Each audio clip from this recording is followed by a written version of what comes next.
Hi everyone, thanks for coming to this session. My name is Sumit Kapoor, and I am a co-founder of Zorang. We are a San Francisco Bay Area based company which does strategy consulting around helping customers get into leverage AI as well as for their e-commerce and content management solutions.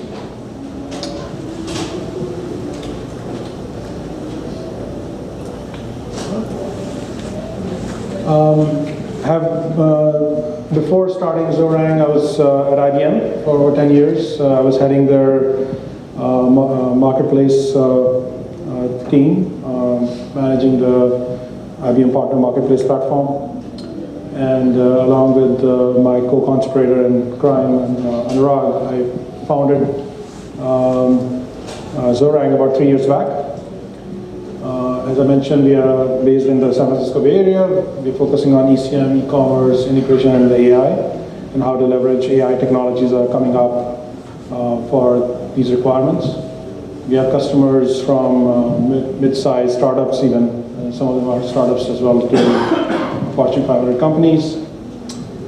We have some other focus areas in mobile applications. We have partnerships with companies like Akinio, Acquia, Bloomreach, SAP, IBM. And we also have expertise in SAP, Hybris, and Magento. Okay, so this is not my 5-year-old playing with my slide deck. This is a butter chicken dish, which is one of my favorite dishes. Being an Indian, it's kind of natural, but I think the relationship over here is that if you're not familiar with it, this dish was actually created to reuse a lot of leftover food. So the original chef who created this dish took over all the food scraps that were left over and then combined them together to create this dish. You wouldn't know that now because it has gained so much popularity in itself. But essentially what I'm going to talk about today is essentially using a lot of technologies that you might have in-house and how to leverage those technologies to build AI solutions on the cheap and on the quick. So what is AI? AI consists of all these frameworks. I don't have to, you're all probably developers, so I don't have to go into detail on each of them. But artificial intelligence as a term has been around since the 1950s. And in fact, from the time of the Greek philosophers, we have been trying to come up with solutions so that we don't have to do our own work. Someone else can do our work for us. So things like syllogistic reasoning, etc., came about during that time frame. But artificial intelligence itself, as a term, has been around since the 1950s. So why is it gaining so much traction of late? Is because of the democratization of the hardware and the resources available, and because of them being available in the cloud. Because AI by itself requires a huge amount of computing power, and that's been the case. And this democratization now is reachable to all of us. Machine vision specifically talks about how machines can visualize and interact with visual things. Machine learning is how they can automatically learn. Cognitive systems are things like Alexa, etc., which can interact with you using our communication skills. And then self-awareness, that's the holy grail of AI, where machines start becoming aware. I'm not talking about Judgment Day over here, but that's still way off. But self-awareness, I think if you can find a lot of videos. I think Rensselaer Polytechnic Institute has done an amazing job on self-awareness and reasoning, and there are some good videos available. Definitely would like you to check them out. But this is where machines start doing things on their own. They become self-aware, what their purpose is in this world, what they were created for, etc. Okay, so continuing with the food theme. So you might notice the background butter chicken image in there too. So some of the flavors of APIs available around AI. So there are a lot of APIs available. Like a lot of companies have invested tremendous amount of resources into building out these APIs and frameworks, like Google has done that with the TensorFlow framework, etc. So a lot of these APIs are predominantly around these points that I mentioned over here. Like there are voice APIs, there are image video APIs, text, positioning, intent. And all of these require real-time interaction with the systems behind the scenes. So most of these APIs are real-time. But then a lot of the use cases are, before you can actually get and start leveraging these APIs, require that you train the system. And so for training the system, you need to use a batch of non-blocking APIs and all. Those are available for uploading training data, etc., and then doing analytical processing, etc. as well. And as we'll see through the presentation, a lot of the use cases that are out there, so there are some glamour use cases, of course, like we see with Alexa and Cortana and all the other smart assistants. But then the crux of or where the AI will be most useful for us is going to be another bread and butter use cases, which I'm going to share with you. So some of the ingredients for building these AI solutions are language, extracting semantics, data from using natural language processing or NLP, things like what is the topic, company names, relationships between the people mentioned in the article, etc. So these are some of the APIs available from Watson. Watson is one of the platforms available from IBM, and we have a partnership with IBM, so that is one of the frameworks that we are actually focusing on. Watson also provides you with speech APIs, which are like speech to text, text to speech, multilingual support, etc. Vision, where it can analyze images, a set of images or videos, and extract context out of those. Data insights, like news, that can actually go on out there and search all the news articles and all, come up with information on what is the latest topics of discussions, etc., and identify patterns, trends, etc. as well. The decision tree API has been deprecated, so it's no longer available, so I'm not going to talk about that. There are some new interesting developments also that have taken place over the last few months, such as tone recognition. And by tone recognition, I mean like if a person calls in, and there are a lot of support bots not being used, right? So when a customer calls into a support center, call center, and they're talking online with a chat bot, analyzing the tone of the customer is very important, so that you can provide the right solutions for them to provide a good, happy experience. So Watson actually also provides tone recognition capabilities now, which can analyze what is from the content or the data being exchanged, or the conversation happening between the chatbot, what kind of a tone the customer is in, what kind of, do they need to express empathy, or do they need to give some incentive or something to make the customer happy, or is the customer already happy, then maybe it's a good opportunity to give them, maybe try to upsell to them or something.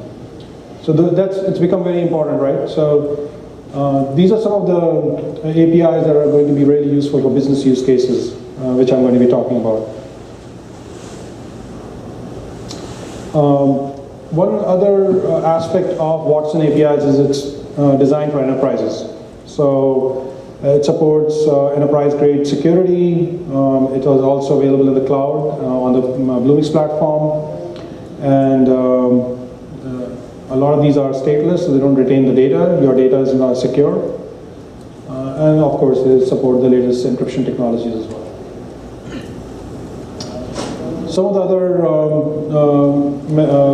other frameworks I would like to mention is, of course, the Google AI TensorFlow framework. Google has also introduced the TPUs, or tensor processing units, in the cloud, and also provides models, pre-trained models for things like analyzing images, doing natural language processing, etc. as well. Flowla AI is mostly around conversational, about chatbots, etc. as well, so I just wanted to mention that. One interesting presentation I was in earlier on today was around leveraging TensorFlow on the Lambda platforms. And I think that was a very interesting presentation where you can actually deploy these frameworks on the AWS Lambda platform on the cheap. So just wanted to mention that as well. So what about smart assistants? Does anyone remember this Clicky? Any good memories about Clicky? So again, like these smart assistants have been around for some time now. Of course, we don't want to have the same experience as this Clicky, but I call them glamour dishes. Today's glamour, because they kind of, but they're necessary to the buzz that is around AI has been created using these glamour dishes, as I call them. For example, some of the smart assistants capabilities that they provide are around voice recognition, natural language processing.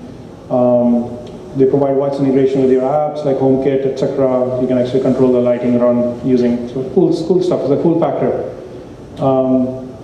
Alexa provides APIs for voice enablement, access to all the Amazon services like music, timers, alarms, controlling your devices in the house, etc.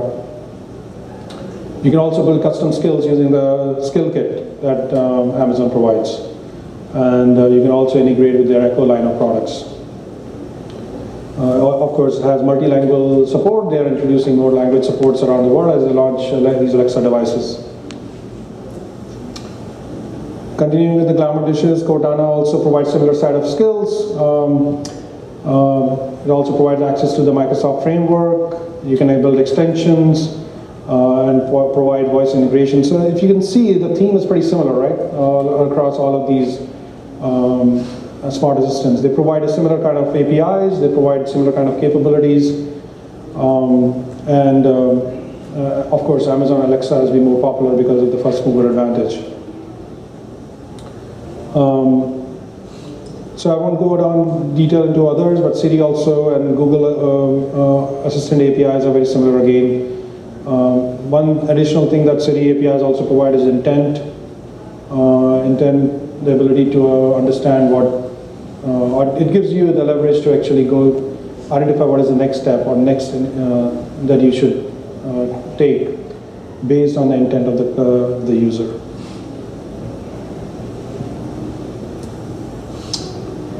Okay, so here comes a filet mignon of AI today.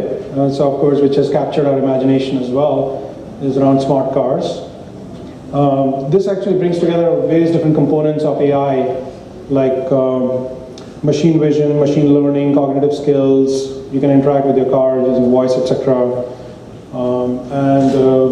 There are multiple cams in there, of course, pure vision, assisted vision, etc. But where this is headed is like V2V or vehicle-to-vehicle communication, where the cars on the freeway can actually tell their intent to the next car up ahead of them that they want to take an exit, next upcoming exit, so that the other car either moves away, changes lane, or to give them way, which will make the traffic movement more efficient. So I think that's where this is headed, and I think that will be revolutionary in the way we commute.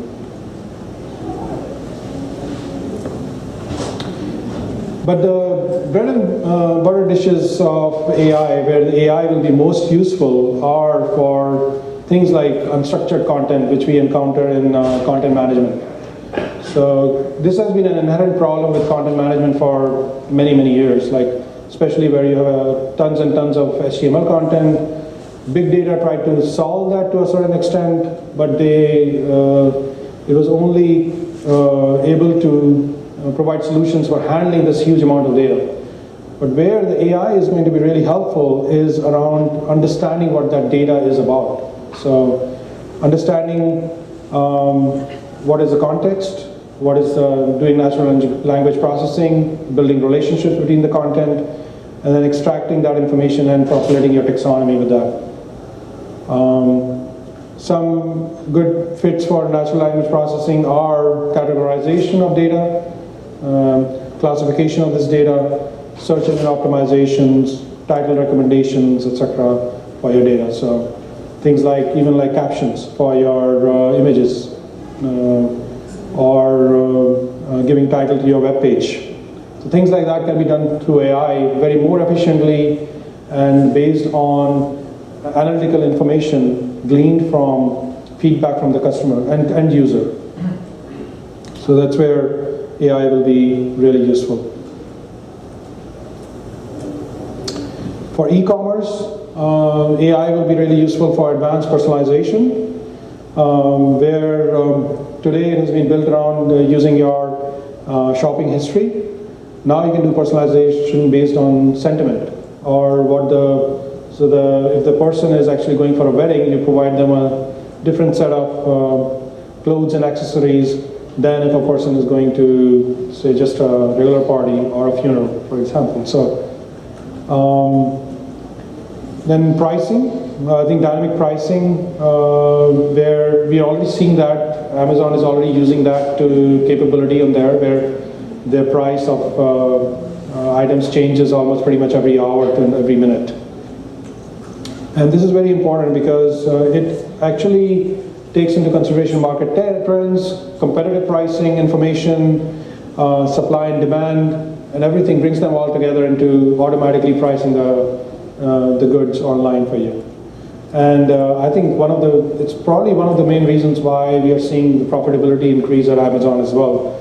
They may not share that, but I think a lot of that has to do with the fact that they are manipulating the prices and thus manipulating the human behavior. So for example, you add some item in your cart, initially the price will be low, and a few days later you go back and the price will be jacked up. And the human behavior is that you start thinking, I don't want to miss it out, so you immediately go and order it even though the price is now higher. So things like that actually have helped Amazon increase the profitability.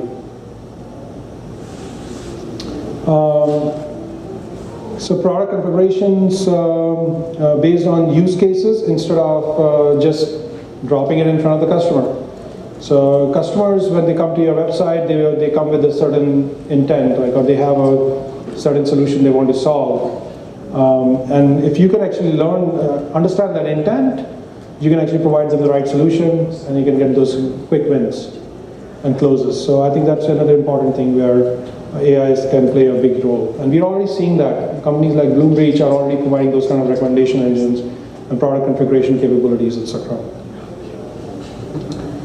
I've already actually covered classification and categorization. Predictive search and facets is another area where AI can be helpful, where understanding what you are, like, for example, you already have predictive search. Like when you try to start typing on a search bar, already is giving you a recommendation of what you're looking for.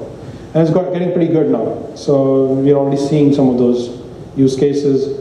Sales and analytics is another area where it is going to be playing a huge role based on a lot of these inputs, market trends, etc. It can actually identify the sales projections more accurately.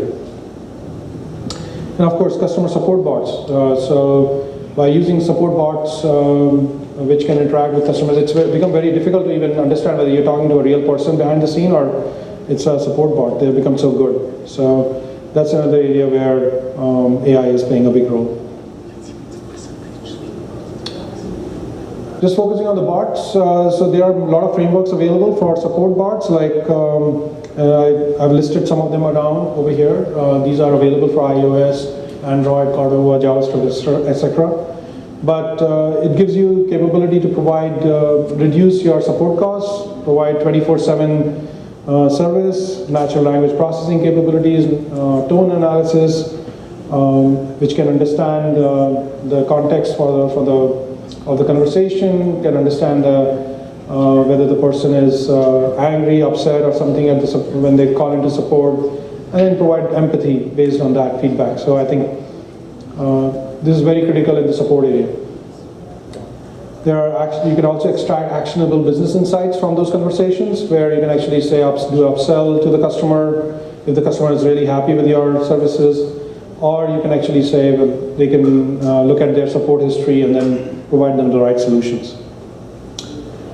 So some of the frameworks available over here are AI.api, Vid.ai, Microsoft Bot Framework, IBM Bluemix, and Facebook also has a broad framework available. You guys can check it out. I'm not going to go down each of them. So what we are now seeing is like we are actually moving towards the service discovery marketplaces, where a lot of these AI services will be available and they'll be self-discoverable. And as the AI systems become smarter, they may be able to go connect to these marketplaces automatically and pick up the services they need for the use case they're trying to solve. And we're already seeing some of those capabilities come online. Like auto discovery of skill sets by Alexa. It can automatically discover as the new skills become available. Now we are also seeing a convergence of quantum computing and AI. I think it will be revolutionary. Just imagine, like I think if quantum computing has the potential of giving your AI system or a self-aware system things like personality. So, and that's possible because of the capabilities that quantum computing brings. Like you can actually, and I'm not going to dive deeper into quantum computing over here, but it gives you the ability to form relationships or model every single emotion or empathy, and then make new connections to them, which essentially leads to personality traits that we see in humans. So, and some of those capabilities we'll see become more pronounced in applications like Alexa, Siri, etc., as the quantum computing capabilities come online. Actually, IBM has provided access to their quantum computing platform on the web, so you can check that out as well. So now we looked at some of these technologies that are available. So there's a lot of stuff available out there. A lot of them you can actually sign up for free. But how to actually bind them together? And that's where the topic of this conversation comes into play, right? So usually you have to write lines and lines of code to actually bring all of these technologies together. But in many of your cases, I think you might already have some of these technologies in-house, like IBM App Connect or Dell Boomi or Jitterbit, which are middleware technologies essentially, but they provide a platform for bringing these things together without writing any code. And I've got if I have time, I'll actually show you some of that stuff as well. So this actually allows you to build these solutions out together very quickly, rapidly, without writing any code, and test them out. AWS Lambda framework, even though is in the cloud, also provides some of these capabilities, but still you have to write code over there. These actually, and I'm going to show you IPMap Connect, which you can actually drag and drop and build these use cases. So before that, so again, just to reprise, we help companies with their strategy, content, AI, kickstart capability. We build AI solutions, integration, enterprise content management solution, e-commerce and mobile. And you can reach us at, connect with us on our emails, or connect with us or follow us on Twitter. So let me actually see if I can switch to.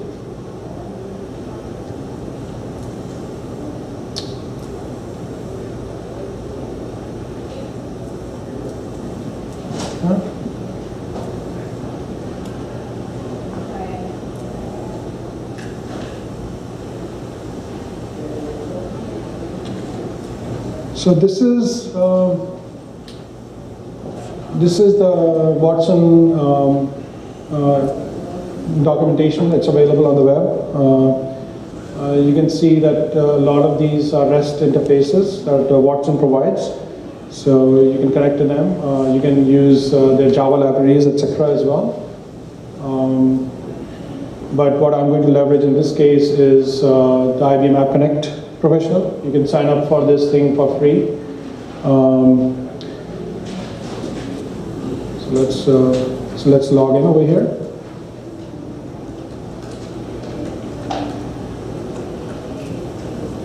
You can use your IBM ID to log in.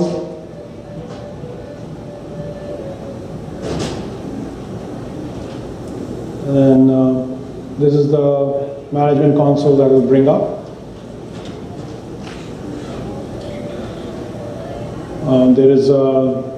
There are options to create projects, modify, run. If you go to setup, there you can manage your access control, etc. There is a create tab where you can actually search for different use cases. And there are a lot of pre-packaged use cases available. So things like if you were connecting to Salesforce, Einstein, or something like that, you can actually use this, some of the pre-packaged use cases that are available. You can just do a search by Salesforce and it will give you a list of all of them. There you go, it's quite a few available online. And then you can pick any one of them, or you can actually create one from scratch, which I'm going to do in this case. Once you create from scratch, they land up in this modify area where all your projects reside. And then the green tab that you see over here, this is the actual runtime environment. So once you configure these projects, you can then deploy them to the runtime environment and they can be running over here. You can monitor them, the health, you can see all the logs, etc. as well.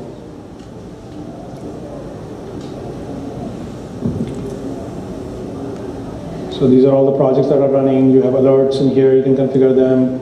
You can do resource allocation, etc. You can see all of that information. So I'm going to create one from scratch. When you create one and it shows up in your modify area, when you click on edit, it actually opens up this studio, which is a web start studio. So it uses Java web start. So you'll download a Java package the first time you install it. It has all the different resources available, like for example, all the activities for connecting to different endpoints. You can do activities like read JSON, write JSON, XML, etc. as well. And you can create orchestrations. Orchestrations are the actual flow, which actually define the use case that you're trying to solve. Looks like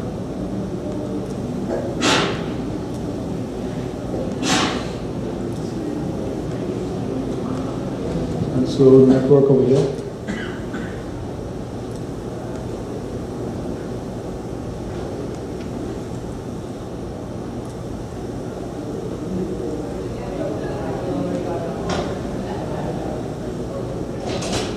Okay. So I'm going to create a new orchestration over here. Second.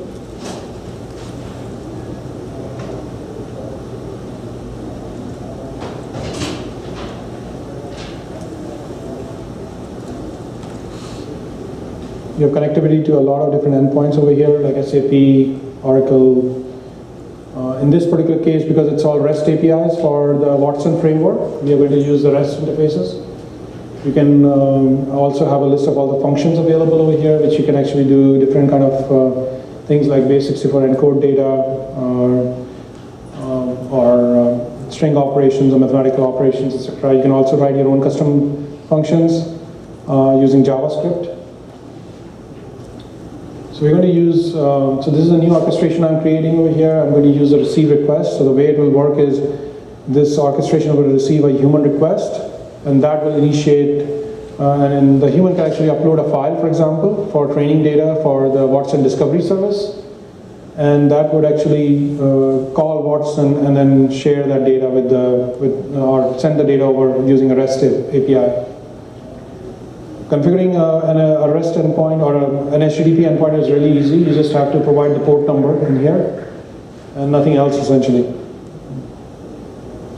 Unless you are doing some authentication. So you have capabilities for that. And then this activity will receive a human request like from a browser or something, like which, and we're going to get the body and the headers. And we just created a copy of that data.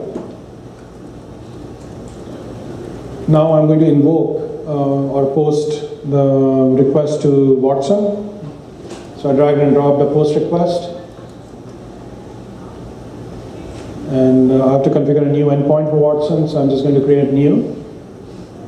Put in the URL.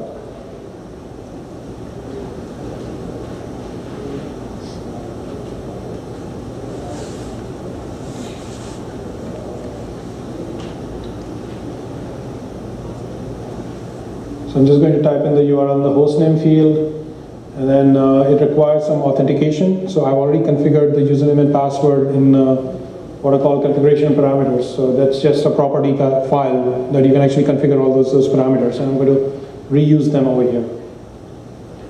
You don't have to specify any port, but we're just going to use basic authentication over here. Pick one of the configuration properties that I've already predefined, which is the username.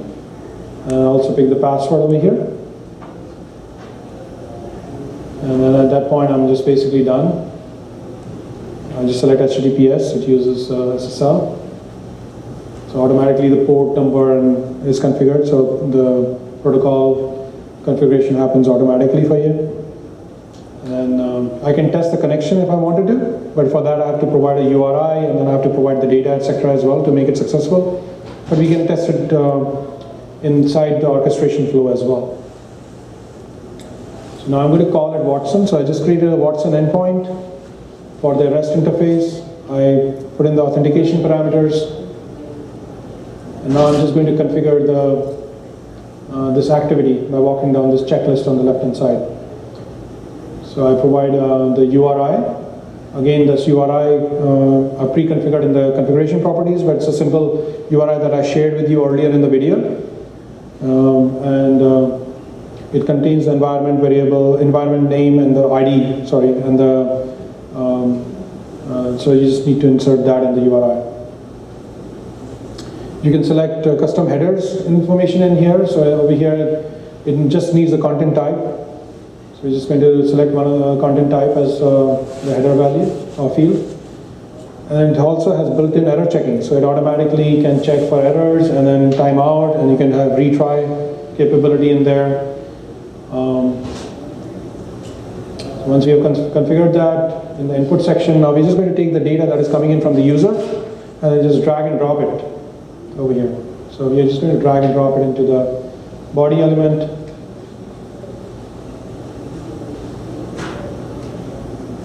We can again define the URI over here as well. This thing overrides the previous configuration, so that's all. And we can also define the custom value for the content type. This is application JSON. You don't have to provide anything else in here. And if you wanted to encode the data, we could just drag and drop any of these functions over here to the mapping. So as you can see, I just dropped a basic SQL encode, although I don't need it in this case. I just wanted to show that to you. And you can chain multiple of these functions together so to achieve a complex transformation. I'm going to delete it because we don't need it. I'm just going to drag and drop the body over here, body element, which contains the actual JSON data that is coming from the user. And at this point, I'm pretty much ready. I think I can just map the output so that I can see the response, also response code, etc. if I wanted to. I can just select the different elements, the header, body, etc., response code, and it automatically creates a copy and a variable for you. And then I can run it. Right from here, I can go to the verify tab and I can run it. And now it's just waiting for the input from the user. So there's a built-in tool for the user, posting the data as well. So I'm just using that. So there you go. I provide the URI. This is my local machine URI where I'm running this, and then this is the actual JSON for the training data for the AI. And I submitted, and as you can see, it already picked it up and it's already completed. You can actually expand these and see all the data that is going through the system, etc. as well right over here. So you can actually see that this is the actual data that was sent over successfully. So I think that's about it on the video. I can address any questions at this time. Sure. Do you have an on-prem solution? So yeah, so that's a good question. So the IPMap Connect platform is available as an on-prem solution as well, as a virtual appliance. So you can actually run it on a VM instance, so which is very helpful. But in most of the cases, if you're just using it for development purposes, you can just use this studio as well. You can use it for, yeah, absolutely. And the best thing is you can deploy the same orchestration, whether you want to use the cloud platform or on-prem, you can just deploy the same orchestration. So build one, run anywhere. So what do you recommend if it's for a financial institution? Like is there a solution, like which IBM what kind of a solution? So we actually work with IBM a lot. IBM, a lot of their solutions are designed for enterprises, and they provide all the capabilities. So you can get your AI platform framework from one company, same company where you can get your solution to build all of this, bring all of those things together. So you can, even though if you're using, for example, Salesforce as your CRM solution, and you want to use the data coming in from Salesforce, you can actually use IBM Map Connect to bring that data in, connect with Watson, build some intelligence, and get some sales insights or customer insights in there. You can even use chatbot because it supports streaming API, etc. as well. So, yeah. Any other questions I can address? And if you want to talk about the butter chicken recipe, I'm available over here. So please feel free to stop by.